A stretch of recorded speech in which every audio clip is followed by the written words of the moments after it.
Hi, it's Hannah with WTI. Are you having a baby shower and you want a unique experience for your guests?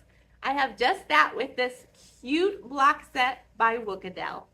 It comes in a beautiful wood box to take home all 50 of those blocks for that beautiful baby that's coming.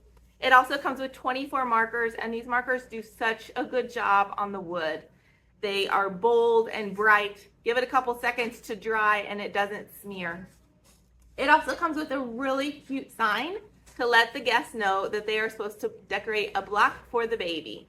I just think this is such a cute little thing to do at a baby shower. It's unique. The guests can do something expressive and creative, and then it's a special gift for that baby that they can keep forever from all the special people that were at their baby shower. I also love that on the box it has a beautiful burned-in design with flowers saying keep the good times rolling. So if you are looking for a unique experience for your next baby shower, I highly recommend this set. It is so cute and so fun. Your guests are going to love it, but that's just my point of view.